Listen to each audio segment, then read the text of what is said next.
any experience that we're having, our ancestors already had, right?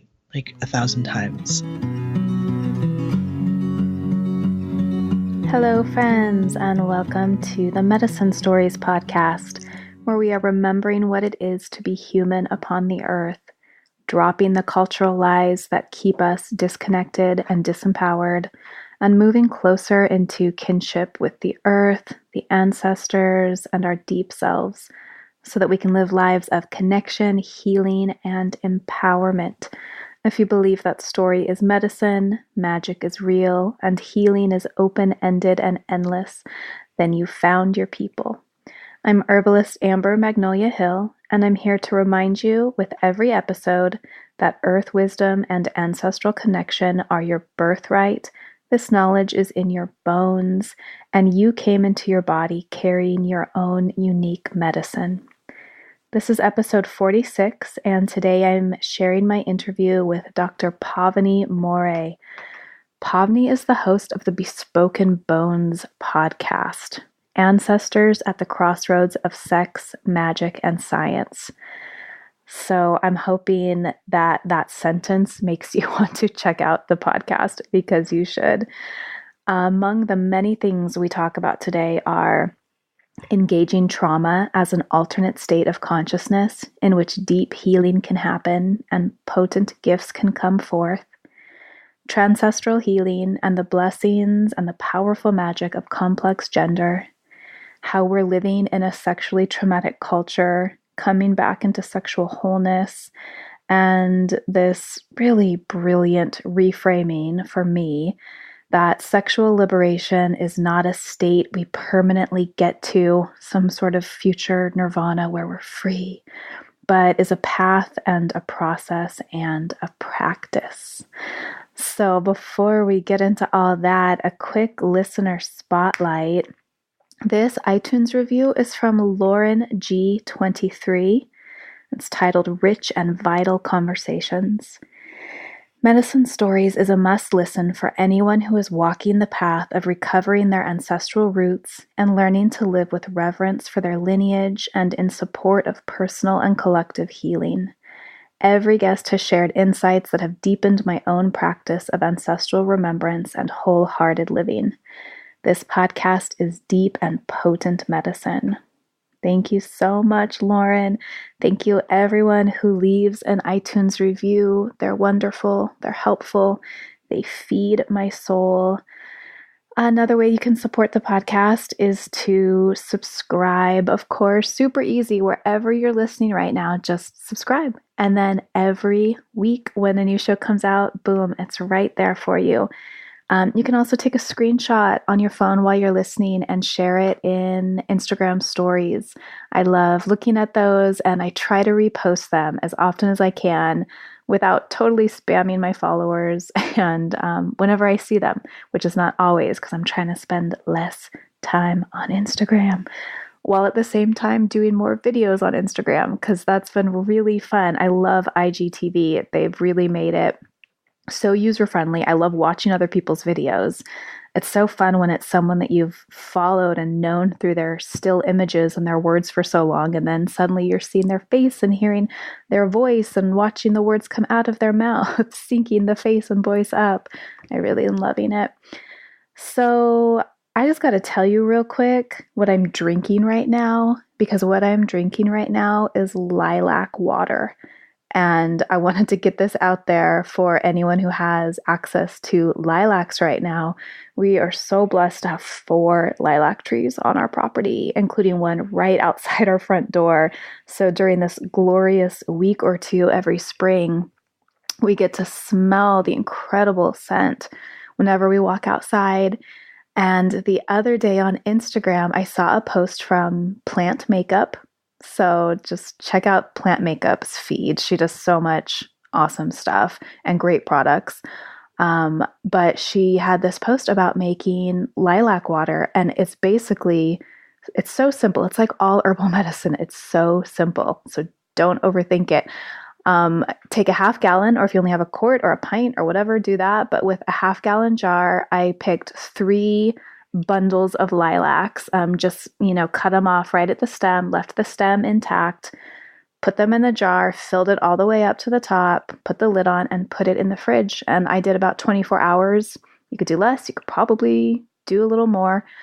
And then strain it out and drink the water. It's so insane how delicious it is. Like, it just feels like it's fake. It feels like, Jolly Ranchers or Starburst made it up or something. It's so heady and floral and like perfumey in the best way. So yeah, if you got lilacs going on right now, go ahead and make yourself some lilac water every day between now and when those beautiful blossoms start to fade. Let me tell you about the Patreon offering that goes along with today's episode. Pavini has provided a one-page PDF called the Erotic Experimentation Process. And so in this process, you just start with a question, something that you want to dive deeper into around your sexuality. And this question is, what are you curious about exploring in your sexuality? And then the rest of the document takes you through a process of exploration and tracking your results. So you can find that available at the $2 a month level at patreon.com/medicine stories. Thank you so much, patrons. There's like 725 of you or something right now, which is unbelievably amazing and buys me the time to make the podcast happen. Basically, completely covers our childcare for the month at this point, which is absolutely the only way I can do this podcast. Especially now that, as I announced in the last episode, the deepest magic to know yourself, know your ancestors. I'm trying to move this from a twice a month podcast to a weekly podcast, which is crazy, I'm realizing, because I already feel so strapped for time. Time is so scarce as the mother of two children, one of them being a toddler. But I just feel super determined to figure it out and to make it happen. And even though I'm telling you this, speaking it out loud, I might miss some weeks in the beginning as we're kind of getting going. And it is reminding me of what I talked about in the very first episode ever of this podcast, called Ancestral and Embryonic. That's just 10 minutes of me talking and kind of introducing the podcast, which is this idea of creating apart from perfection. It's something I read in an article in my early 20s that really, really stuck with me and has helped me ever since then to just keep putting things out into the world, even though they're not perfect and they're never going to be perfect.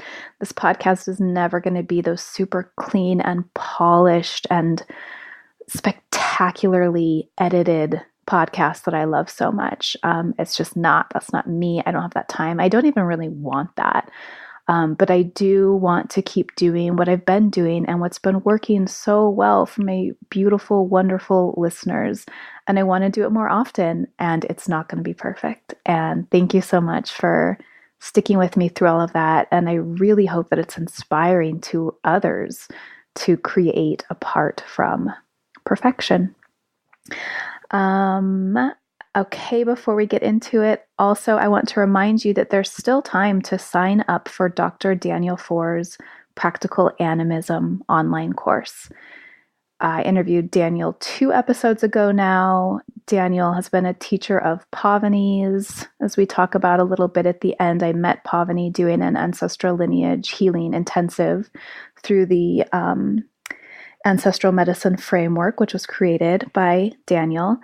And this Practical Animism online course is starting pretty soon, May 13th, I think, but you can sign up through sometime in mid-June. So you can check that out at ancestralmedicine.org or go back 2 episodes and listen to my interview with Daniel. And another quick teaser is that next week, yes, I am going to get another episode out next week.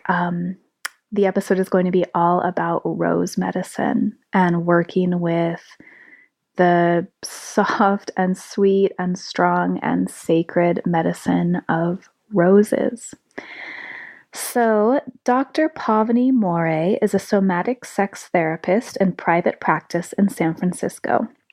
Pavini helps clients struggling with sex and intimacy to communicate more effectively, to feel more sensation and pleasure, and to have greater capacity for closeness within 1 year or less. As a queer trans witch, Pavini walks the glitter path of dancing bones, ridiculous delight, and old magic. Find out more at emancipating-sexuality.com. And without further ado, here is Dr. Pavini Moray. Hi, Pavini. Welcome to Medicine Stories. Hi, Amber. So good to be with you. I am happy to be with you as well. And I would like to start by asking you to lead an opening invocation, a prayer. I've heard you do this before, and I find it really potent.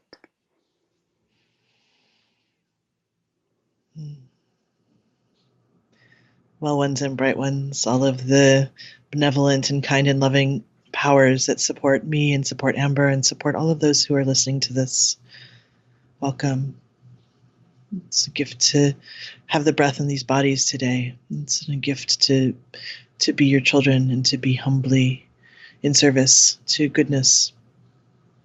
And so Amber and I are going to do this interview, and ancestors, well and bright ones, we ask you for your blessing on this work. We ask that this be the right medicine for this moment in human history.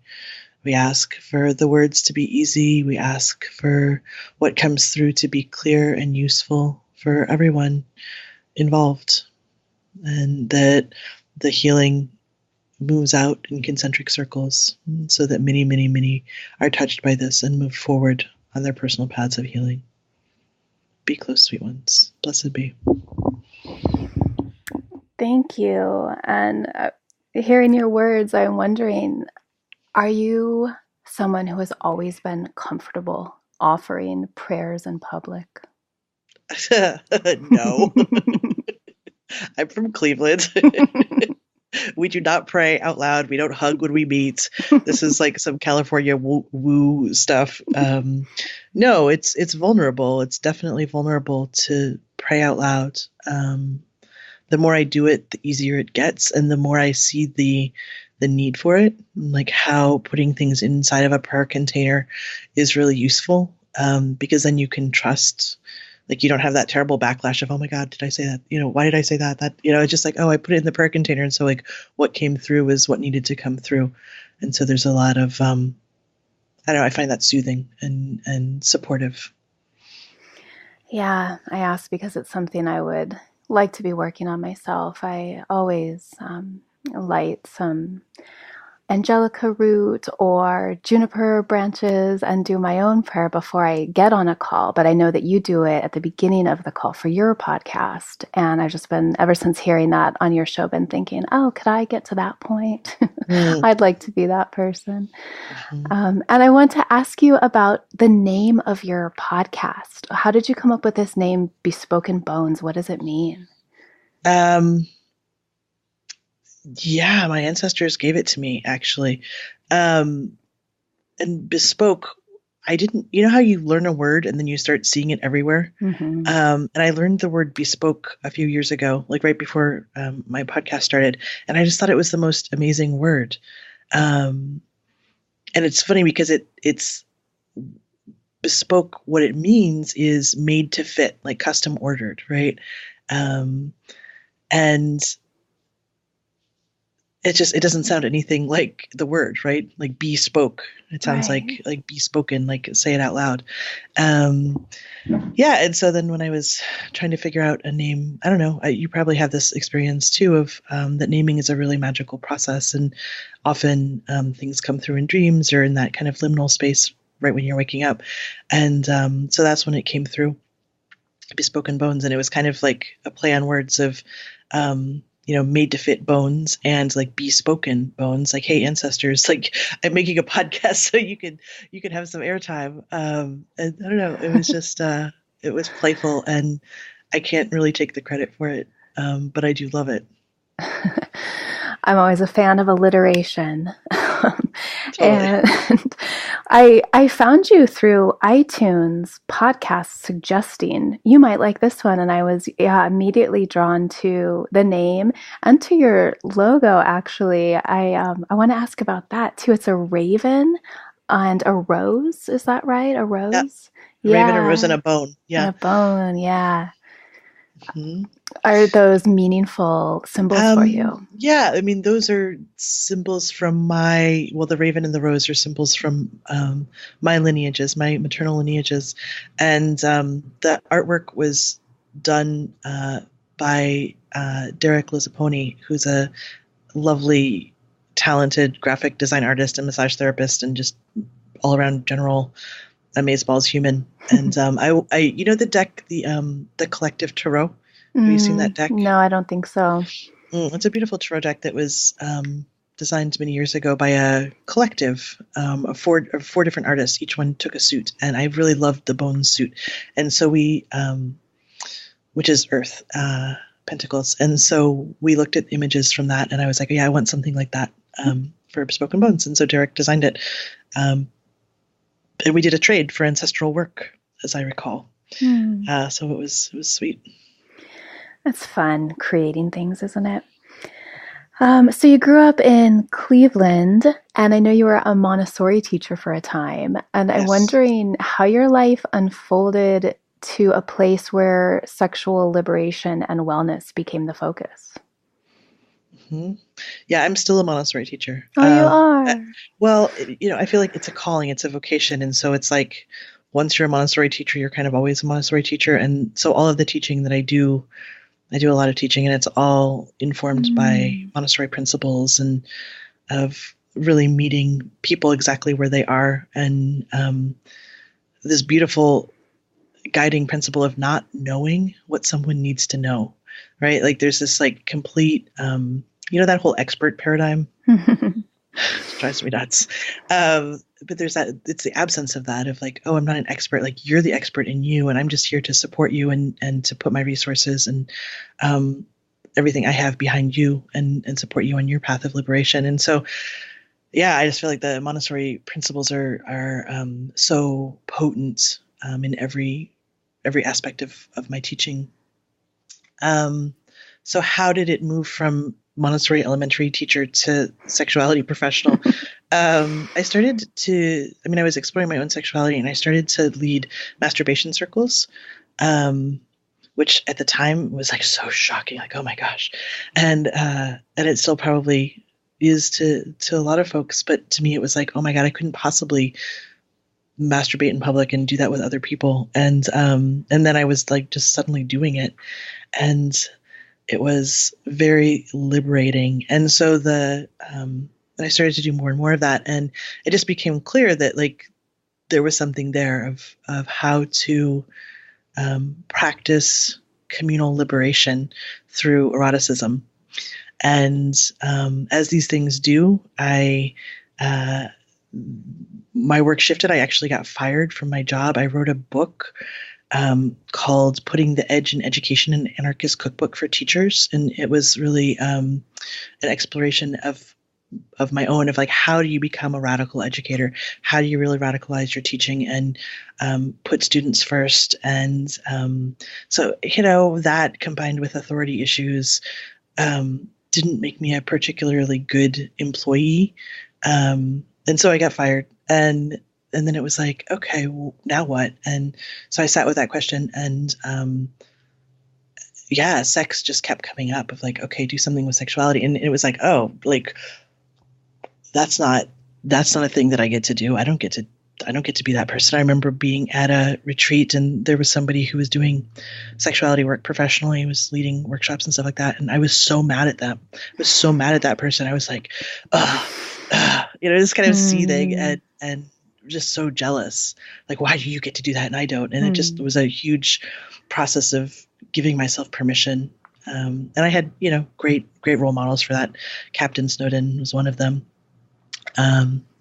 Of folks who had done it before me. And so that was helpful. But yeah, it was a lot of permission giving. And yeah, so that's kind of how it happened. Were you living in San Francisco already when this all unfolded. And I'm asking, of course, because it seems like the perfect place to Oh, yeah. explore. It's so much easier, in a community that's sex positive to be doing that. But you still have to come up against all of your own internalized shame Oh and my and God, yeah. homophobia, all that stuff. But yeah, I was in San Francisco, which made it, I think, there was support, right? There was the Institute for the Advanced Study of Human Sexuality, which is where some of my training. There's SFISI, San Francisco Sex Information, which is another place I did training. There's just and there's so much sex positive cultural stuff happening, right? Or at least there's less now, but there was at that time a lot. And history, lineage of sex radicals, Madison Young and Annie Sprinkle and Joseph Kramer and all of the amazing sex radicals, Keith Hennessy, all these people who are here doing this work and have been and rest on the work of their ancestors, right? So there was there was a space for it. Yeah. I'm curious too, what drew you to San Francisco in the first place? I was finishing my Montessori training and needed to do a practicum and came out here to do that. And then life happened. But I mean, that's kind of the boring answer. I would say that San Francisco, when I first moved here, someone said to me, "Oh yeah, San Francisco's a place people come to bleed." And I love that. I was like, "Oh yeah, it's where you go when you're ready to be in your wound, right? You're ready to really explore what is that." I'm kind of done with the Midwestern I was at that time in the South, kind of done with that denial or covering it up or dismissing it. I'm ready to just be in the muck. And so there's the mundane answer of what drew me, but then there's I feel the more spiritual answer, which is what's drawn people for so many years to this place, because it's so active. It's on an active fault line, right? You're going to be confronted with your stuff. And I feel that's happened to many people, and it happened to me. And yeah, so that's how I got here. Yeah, that's why I asked. It's a special place. It's it's so overwhelming for my nervous system to be in that city every Oh time yeah. as I'm driving over the bridge, I'm like, "Meh." But it's so fascinating too. It's such a special place. Um so at what point then in all of this did the ancestors come to call, and what was the process for you of connecting sex and the ancestors? Yeah. It's a little bit of a longer dive. You Do, up for that? do it, dive in. Okay. So I was in the process. I was in graduate school working on my PhD, and thought I was going in one direction with my dissertation. Hadn't started writing it, hadn't started my research, and was really interested in the development of sexual wellness, especially after trauma. And and in my practice, that's what I do. I work with folks who have sexual trauma and figure out how to come back into sexual wholeness, right, and sexual integrity and sovereignty. And yeah, I was at Wolf Creek Radical Fairy Sanctuary, which is in Southern Oregon, and my partner and I were facilitating a sacred sexuality container, like a space for a week called a bower. It was in the container of a larger event that was happening. And so we were kind of the custodians of this bower space, where there were rituals and workshops and play parties. And we were going to attend this space. And Wolf Creek is really special because, I mean, it's special for lots of reasons, but it was actually land that was purchased during the AIDS epidemic by the radical fairies, who at that time were mostly gay men. And so that land itself, it's, I don't know, 100 acres or so, really beautiful, beautiful land, has the ashes of hundreds of folks who died of AIDS. And it has been a community land for 30, 40 years. It has a long history. And so we were going to be facilitating this on that land. And so we had this idea of I'm always interested in how do we navigate harm to healing? What is that pathway? Yeah. And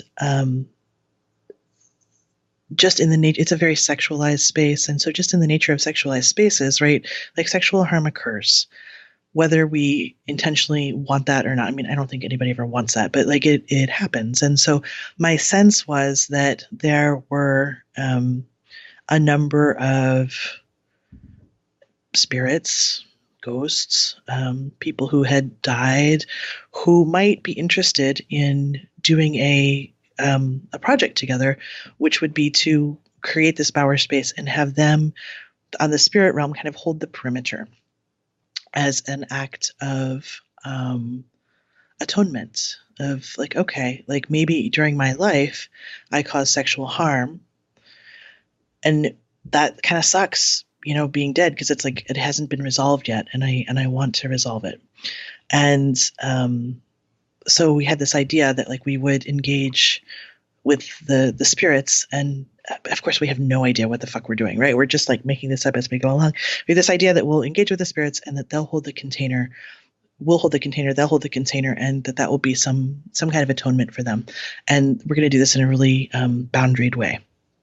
So that's what we do. And we had some support, but we really didn't know what we were doing.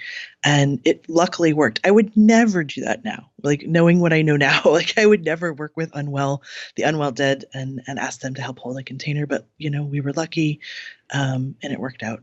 But then I came back from that and I was like, all right, so I know there have to be technologies out there. There have to be people who have done this work already, and know actually what they're doing. And instead of me recreating the wheel, I could just study with them and learn from them. And so, that's how I started pursuing ancestor work, and worked with Armand Volkas and a family constellation person, I forget her name, and Daniel Four, and really started, and then kind of the work of my dissertation came into focus of like, oh yeah, it's the development of sexual wellness after trauma with ancestral reverence, like because transgenerational trauma is real, right? Sexual trauma transmitted through generations. And so like, what is it to build these relationships with the ancestors, the well ancestors, that can help support us as we work through our own sexual trauma and perhaps the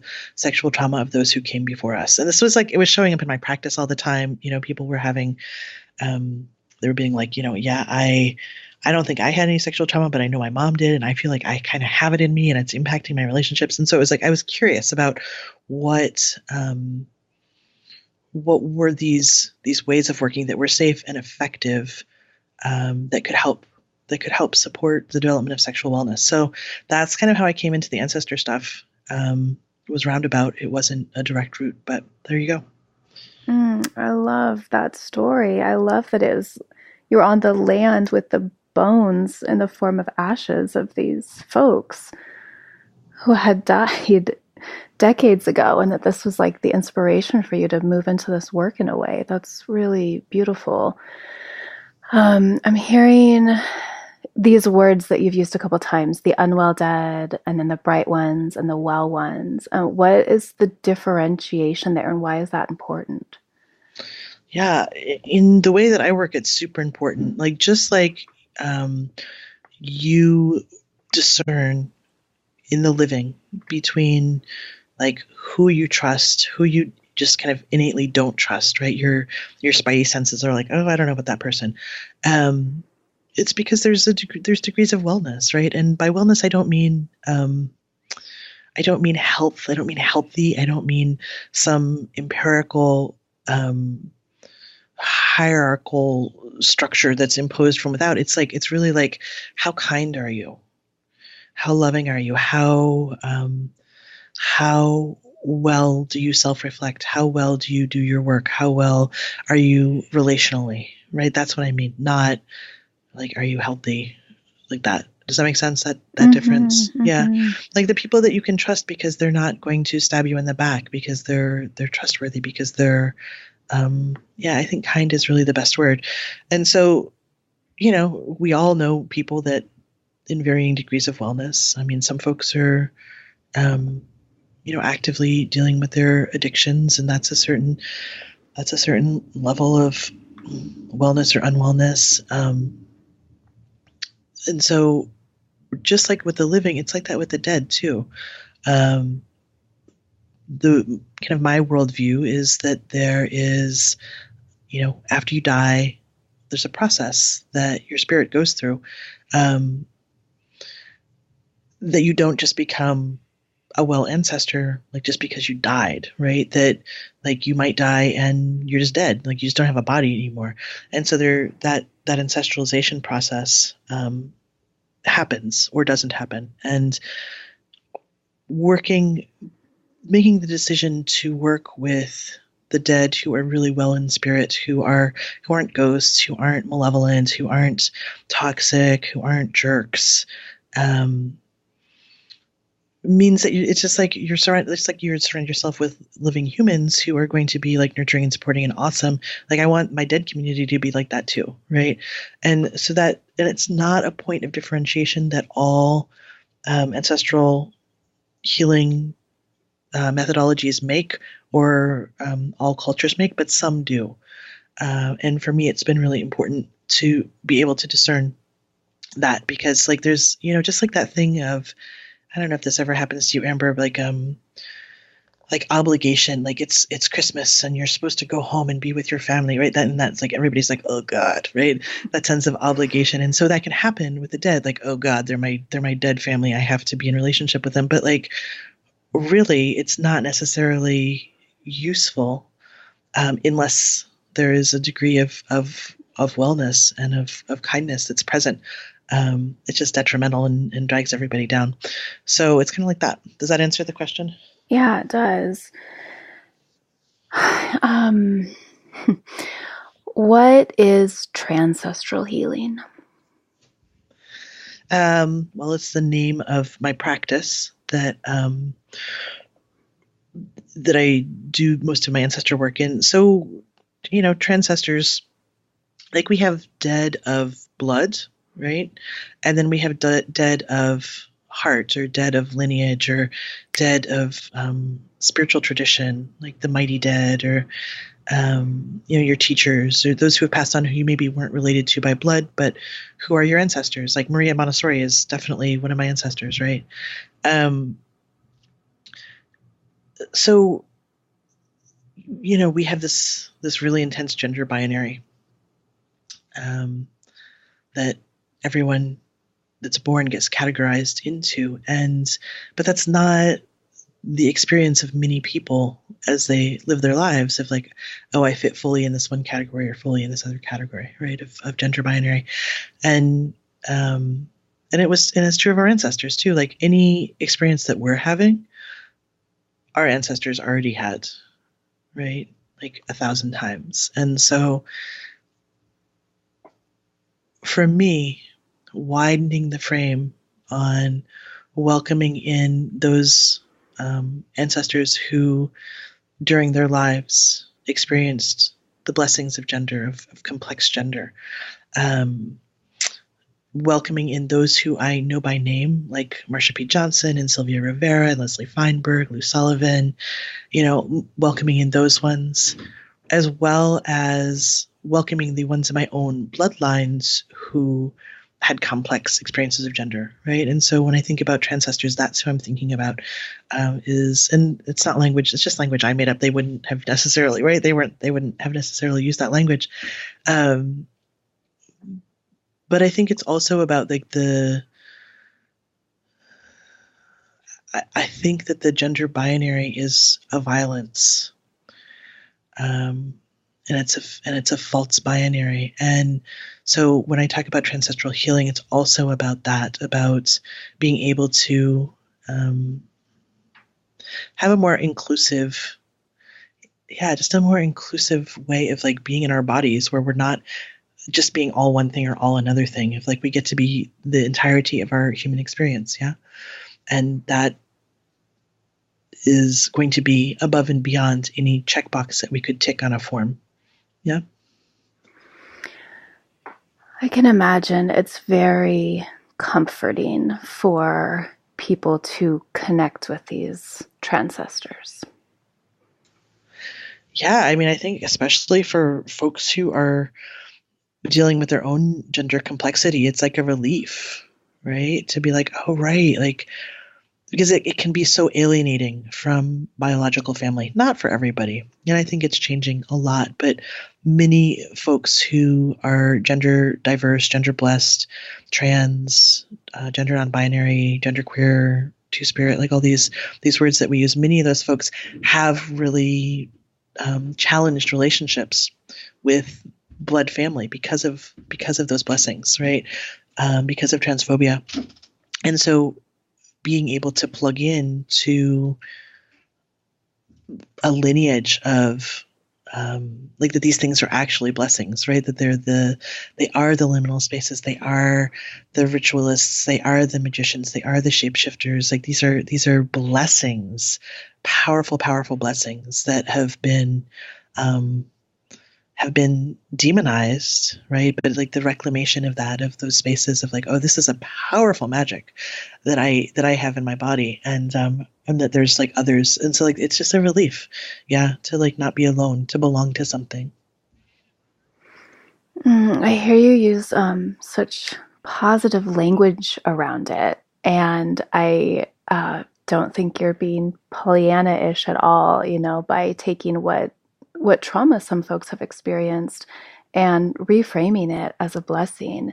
I can just imagine how powerful and healing that is for the people that you work with, and it reminds me of what I've heard you speak about trauma and engaging with that as sort of an altered state of consciousness, and yes, tricky and scary, but also this really like rich territory to walk through, and being aware of not pathologizing your trauma, but using it as a gift. Can you speak about that? Sure. Yeah, it's a stage. When someone is first coming into the awareness of the trauma that they have endured, that they've survived, right? That's not step one, right? I mean, step one is acknowledgement of like, oh shit, the deep impact that I've experienced through this. And I think that like for a lot of folks I see in my practice, for me personally, there's this dismissiveness around traumatic events. Like we all do this thing where we're like, oh yeah, like I've had some trauma, but like at least it wasn't that bad as like so and so, right? I hear this again and again from my clients, and I'm like, yeah, but your capacity to feel, your capacity to be in relationship is significantly impacted. And so like I think there's it's a protective strategy to minimize, right? And it also has a cost. It has a pretty huge cost. So when we start to actually acknowledge the entirety of the impact, and that's a process, right, of really coming to be able to name that and to see that, because it does become just the new normal of like, this is just the way it is. Then there's lots of stuff that has to happen around that. Like there has to be, there's a period of often of rage, of deep grief, of numbness, like all of these parts of the process. And it's not linear, like they're, kind of like happening on top of each other or in spirals. And once trauma is somewhat processed, and I think that there's layers and layers, and there's always more to process, but like once it's processed in the psyche and once it's processed somewhat in the body, right? Because we can definitely do the psyche processing without the somatic processing, which doesn't work. It's like you've been in therapy for years and like you completely intellectualized your trauma, you understand it, you can talk about it, but yet it's still happening on a deep body level. Yeah. So once that has been processed for a while, both of those things, the body and the psyche, the psychological, there can come this moment of starting to recognize the gifts of it, right? Like it's been a bag of shit, and there are some gems in that bag of shit. And often, like for folks who are, for example, really sensitive, really empathic, can really attune to the energies in a room, or can really read people. Like, that's a skill set. And it's a skill set they developed because they were in a pretty bad situation, right? But yet, on the flip side of it, like, it's a skill set to be able to do that, right? And it can be really supportive to be able to do that. So I'm not trying to bypass all of this stuff around it, and you can't just jump right to this phase of being, because that's just spiritual bypass, right? Or trauma by whatever we call it. But it's just like, there is a place where you start to be like, oh yeah, like I have these gifts because of those experiences, and actually I like who I am right now.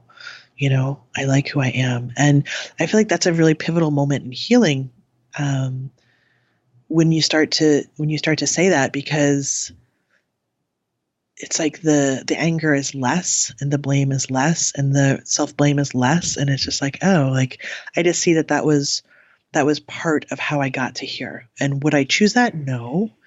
But do I like who I am? Yeah. Okay, so now what do I do with that? One of my clients categorized it as fuck you, thank you, which I really love. Right? Yeah, and then there's definitely, you asked about trauma as a liminal state, and others have talked about this as well. Like, it is the deep, like, psychedelic experience of a somatic trigger, right? Of like, and I think lots of folks with sexual trauma, at least me and others who I've worked with, there's like a way that time gets really bendy, or when you're deeply in that, and learning how to navigate in those altered states. I think that was your original question. It's like, how I'm sure you've had people on your show talking about a psychedelic experience, and like sometimes when there's a really skillful facilitator, and who's facilitating a group psychedelic experience, like that person is also imbibing the substance, right? Like they're also, but they are so skillful in navigating that space in themselves that they can do that, and for others, while they're also, like, they have to, you know what I mean? It's like they just enter the landscape with the people that they're facilitating, and they don't get lost. They know the way because they've done it, right? And I feel like that's kind of the landscape of trauma, of like, oh, like there are these psychedelic states that we can go into, and really harvest some amazing stuff. But it's dangerous. It's not without risk. And don't try this at home, kids, right? It's like, yeah, I mean, those people who are leading those medicine journeys for people are like, they've done it hundreds and hundreds and hundreds of times, like, and they've had lots of training, right? They're not just like, woohoo, let's see what fun we can have with trauma today, right? It's like, yeah, there you go. That's what I got out of that. Seems maybe like a silly question, but like, does anyone not have inherited transgenerational sexual trauma? Huh. I don't know. I mean, it's like, thinking about women, especially our grandmothers, great grandmothers, looking on all my lines, I'm like, damn, our life sucked, not all of them, of course, and it's complex, but it's hard for me to imagine that we don't all have some, and it can affect us in various ways and intensities, but that we don't all have some sort of inherited sexual trauma just from patriarchy. Mm-hmm. Yeah, I mean, I am of the opinion that we all have sexual trauma, no matter what your gender identity is, just because you're living in a sexually traumatic culture, right? Where the thing, like the very essence of our existence, like you are here because of sex, the essence of our existence is packaged and marketed back to you. And you're told like what you're supposed to be like, and you're told what you're supposed to know, and like nobody ever teaches you, right? You're just supposed to know all these things, and how to be a sexual being, and how to do consent, and how to know what somebody likes, and like all these things that nobody teaches us, you're just supposed to know. And that's hella traumatic. Yeah. I don't presume to speak for everyone's ancestors. I don't think so, that I can do that. But I think what you're saying is reasonable, you know. And I think what's also interesting about transgenerational sexual trauma is that um, you can have symptoms even if nothing has happened to you, right? I mean, it's the same, not just sexual trauma, but transgenerational trauma in general. Like for folks whose families went through, who endured starvation during World War II, who maybe were in the camps during World War II, like third generation survivors can experience symptoms, can have stuff around food, for example, can have stuff around starvation because it's stored in the body, right? And if nobody has made those connections for you, if nobody's like connected those dots, like you just think like, oh, it's personal. It's much more personal. Like, oh, I just have issues. I just have food issues, right? Rather than like, oh, my grandma or my great grandma, was in Auschwitz and survived or didn't survive, or and there, you know what I mean? There's like, I think the framework of transgenerational trauma is also a relief, at least for me, that it's not so personal. Like the things that I'm struggling with are probably the result of things that my recent few generations of people struggled with. Yeah, that just hits home for me so much. I remember in college, I was at UC Davis, early 2000s. There was some group set up this thing on the quad. It was, big poster boards full of rape stories. And I remember walking around it and reading it, and I had like a total physical breakdown right there. And I had not been raped. I had not had any sexual trauma at that point in my life. And I remember going home and being like, what just happened to me? Like, that wasn't about me at all. I'm really feeling like that I had physically inherited this much larger burden of sexual trauma from at that point. I wasn't framing it in terms of my ancestors. I was thinking more like the collective conscience. So it just really makes sense to me that these are the waters we're all swimming in. For sure. And bless you for this work you're doing. As I was preparing for this interview and reading more of your stuff, I realized just how many edges I have around sexuality, how much stuff still freaks me out that I really wish didn't freak me out. I want to be liberated. I want to be comfortable. Yeah, I mean, liberation. Is it okay to just speak to that for a second? Yeah, because I think that like for a lot of folks there's a binary of like I'm either liberated or I'm not, right? And like typically like I'm not, and so therefore I'm not. And it's just not my sense of what it is. Like liberation is not this state that you get to and you're just there. Like liberation happens in moments. It happens in like a moment in bed or a moment in nature or a moment like you're like, oh, I feel free, right? And for me, sexual liberation, erotic liberation is about a set of practices that I'm doing. It's my commitment to those practices. I'm committing to that as my liberatory path. But I don't expect to like I'm just going to get to this place and I'm just going to be all good. I think that's if we put that on ourselves,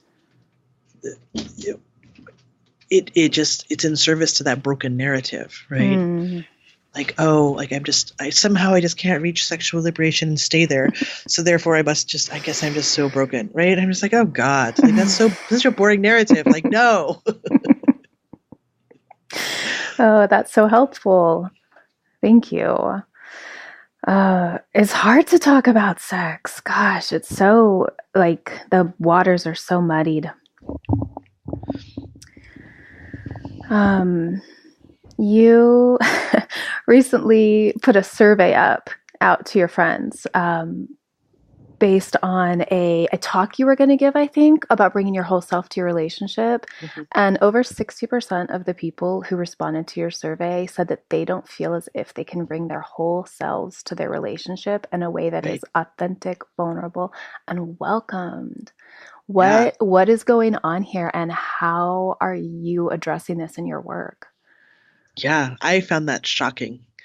I found it absolutely shocking. You know, that's how I got, and that was the why I did that talk, was because of that. I did that survey and then got that information. I was like, oh my God, It like, wasn't what you were wow, expecting. no, no, I didn't expect that, and it was heartbreaking, Yeah. right? And as we got into that, you know, as I dove into that topic a little bit, there's a couple things that come up, like a lot of shame, Yeah. because there's this, you know, it might be that you bring your whole self to your relationship and your partner's like, oh heck no, like that, I don't want that, right? I reject, go back, you know, go back in the box, I don't want that part. But a lot of times that decision is made before that part even gets brought to the partnership, right? Somebody is so afraid that that part is going to be rejected that they don't even give their partner a chance. And yeah, totally, there are partners who can't accept parts of us. That's totally true. But the point is like, what parts are we not accepting in ourselves, and then projecting that onto our partner? Oh, they won't accept it, right? And so then, of course, like shame, like that's the reason why, right? And if we look at shame, it's like, what's shame taking care of, right? What is so if I feel like I can't, so for example, let's get a little bit more concrete. If I feel like I can't bring the part of me that has violent sexual fantasies, I can't talk about that, can't bring that to my partnership. I'm afraid my partner will judge me, will reject me. What's actually going on is I have a lot of shame about that part, right? The part that has violent fantasies about sex. And I'm not accepting that part of me. I'm rejecting that part, like, I don't understand that part. I don't have empathy for that part. And so that's not always what's going on, but that my sense is that that's a lot of what's going on. Is what are the parts of you that you aren't accepting, that you just are like, oh, that part isn't okay, it doesn't get to be here, right? And we can see it through this metric of what do we choose not to bring. And not to say that you're going to bring that part to every relationship, right? Like, you're not going to go to your boss and be like, oh, guess what I was fantasizing about last night, right? Like, you're not going to do that. Like, you discern, you're smart, you're wise, you know what's appropriate. But in our most intimate of relationships, our best friends, our partners, when there are things that we feel like, oh, I couldn't ever tell that person this thing about me, I'm just really curious about why not, you know, what's up.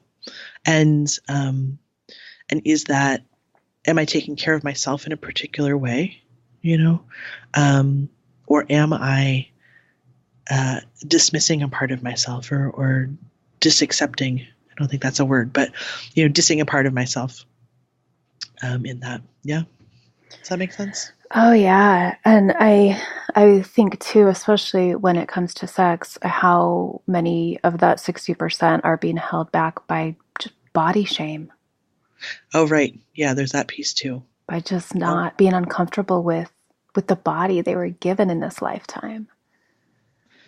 Yeah, I was reading this thing the other day by Richard Strozzi Heckler, who's one of my teachers, and he was saying, you don't just have one body, like, you have so many bodies that you inhabit in your lifetime, right? And I love that.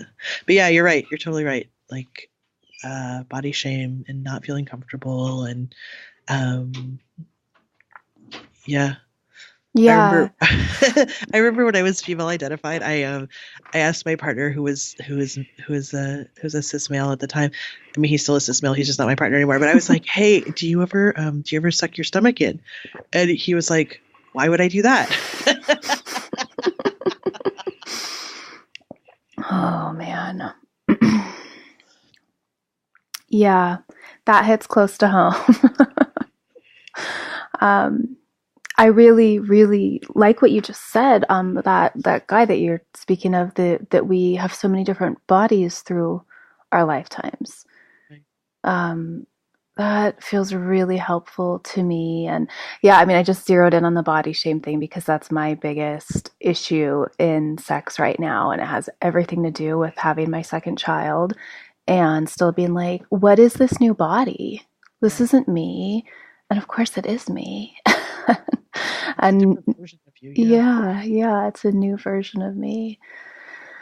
So Dr. Moray, you recently got your PhD. Congratulations. Are you going to start using doctor when you introduce Oh my God. yourself? The first day I got my diploma, I like changed everything on my websites. You Heck did. yes. Good, good. I don't know about when I introduce myself, but I'm not gonna be like, hello, call me Dr. Moray. But like it's definitely on my websites now. Yeah. um, okay, I thought we could do sort of a retrospective, looking back on what you've learned since you began your podcast. I think you have over 40 episodes now. Is that right? Yeah. Yeah, it's actually about where I am too. So has there emerged a theme of learning or transformation, like for you personally? Or put another way, what have you learned from your guests, from doing the podcast, from the process of interviewing people that maybe you didn't anticipate at the beginning?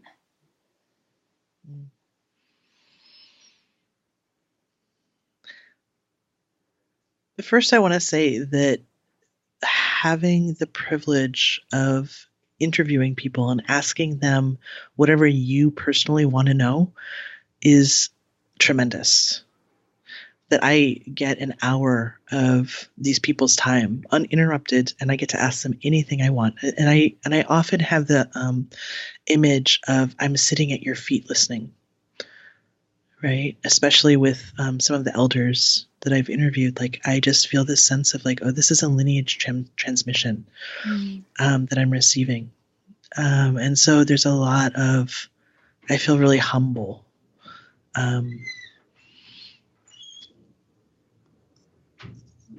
Sometimes in the interviews where I'm really trying to reach to understand like what the heck they're talking about, and it's like it's this funny dual role of like being the interviewer and at the same time it's like my head is blowing up a little bit, I do. Okay, like let me try and get to where you are, and then I like be like, okay, this is what I think I hear you saying. Am I getting it? And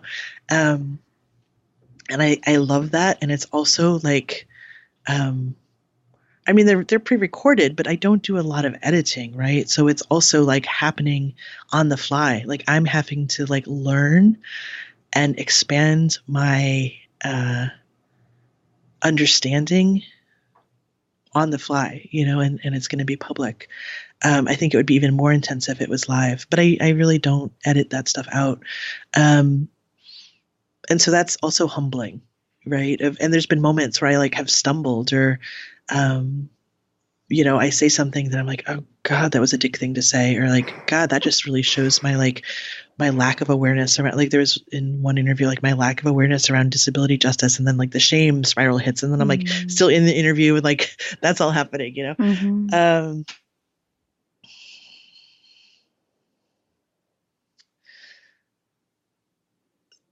I think the other thing that I want to say about it is the trust in the process of where it's going. That I like you, I plan out some questions, but then the conversation kind of goes where the conversation goes, and being available to it's like a dance. It's like a unplanned freeform dance where you're just following and leading and seeing what happens. It's improv, right? Mm-hmm. And so there's such a sense of trust, like trust the process. Yeah, I would say that those are kind of the big things that I've learned. You really, I've been in ritual space with you for 3 days in a row back in February at the Ancestral Lineage Healing Intensive through the work of Dr. Daniel Four in Ancestral Medicine. And I've listened to your podcast a lot, and you really embody this very grounded wisdom. Your voice is incredibly soothing. Really, I mean, everything you say when you're interviewing people just always hits my heart. And I'm just wondering now as we're having this conversation, like, what were you like that as a child? What thread connects Pavini now and like child Pavini so long ago in such a different space and different life. Yeah. Yes and no. Yes and no is the answer to your question. Yes, I was like that, and no, I was not like that. Like the confidence comes from the work I've done in somatic coaching with my somatic coach, and the embodiment and the groundedness. That all comes from that of 5 years of really intense somatic work. The through line when I was when I was 6, I started to draw this symbol, which was a star with a circle around it, with a purple stone in the middle.